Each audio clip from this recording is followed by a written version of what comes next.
Ya deh, duduk silakan. Silakan duduk. Bismillahirrahmanirrahim. Assalamualaikum warahmatullahi wabarakatuh. Waalaikumsalam. Apa kabarnya teman-teman sekalian? Alhamdulillah. Sehat semua? Sehat semua? Sehat. Alhamdulillah. Di sore hari yang cerah ini, saya di sini akan menerangkan kepada kalian terhadap bagaimana sih cara kita dalam berlaku atau cara kita dalam bertamu. Jadi sebelum kita masuk ke poin inti di mana bagaimana cara kita untuk bertamu, ada kiranya saya akan menanyakan terkait apa itu adab atau apa itu adab. Di antara kalian berenam mungkin ada yang tahu apa itu adab atau akhlak, teman-teman semuanya? Saya Pak. Coba apa kamu? Sopan santun. Bagus kamu ya. Coba kamu? Apa itu adab? Wah, bahaya kamu. Jadi adab itu benar apa yang dikatakan oleh teman kita, Mas Dilma. Yang dimana adab itu adalah bagaimana cara kita bertingkah laku dengan baik dan sopan. Nah, kemudian kita masuk ke poin intinya, yang dimana kita membahas terkait dengan bagaimana sih adab ketika kita bertamu ke rumah teman kita, saudara kita, atau siapapun orang lainnya. Jadi, untuk bertamu itu ada 4 poin. Yang pertama, kalau misalnya kita bertamu, ada kiranya yang lebih baik. Kan biasanya ada orang yang kalau bertamu, dia ngetok pintu, bisa dia, misalnya itu pintu, teman-teman.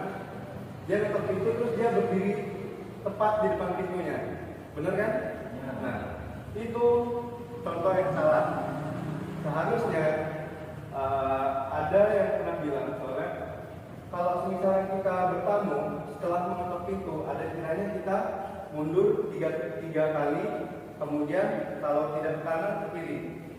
Itu sebelumnya ada yang tahu nggak sih tujuan kita mundur 3 langkah atau beberapa langkah ke belakang, kemudian agak menyamping ke kanan atau ke kiri? Ada yang tahu bertujuan untuk apa? Supaya kita tidak terlihat rumah dari orang yang Nah, yang pertama mungkin jawaban kalian benar, yang dimana ditakutkan kemungkinan misalnya ada yang melihat, ditakutkan kita dikiranya mengintip atau apapun itu. Akan tetapi lebih apa ya? Lebih ke arah kan otomatis kalau misalnya yang punya rumah dia buka pintu, itu kan dia buka pintu ke dalam kan. Nah, dia nggak langsung kaget dengan kedatangan kita. Makanya kita harus mundur beberapa langkah ke belakang. Begitu. Kemudian yang kedua ada yang namanya diwajibkan untuk memulai dengan salam. Dengan apa yang telah kita ketahui setelah mengetok pintu pasti kita mengucapkan salam, assalamualaikum. Mungkin kalau misalnya ke rumah orang yang non muslim, mungkin kita ucapkan selamat pagi, selamat siang, selamat sore, selamat malam, atau apapun itu. Nah, itu juga telah terkutip dalam Al-Quran yang berbunyi Bismillahirrahmanirrahim, la tadkhulul buyuta khairu buyutikum hatta tastanisu wa tusallimu ala ahliha dzalikum khairul lakum in kuntum tadhkurun. Yang dimana kurang lebih intinya, janganlah kita memasuki ke dalam rumah orang lain atau rumah orang yang tidak kita kenali itu tanpa seizin salamnya, karena itu sangat kurang etis atau kurang sopan. Nah, kemudian yang ketiga itu adalah tunggu dipersilakan masuk. Nah, yang pertama kan ketika kita mengetuk pintu, kita harus mundur beberapa langkah ke belakang dan kemudian menyamping ke kanan atau ke kiri agar tidak berpapasan langsung ketika si tuan rumah membukakan pintu. Nah, kemudian yang kedua tadi apa teman-teman? Yang kedua mengucapkan salam. Yang kedua, mengucapkan salam.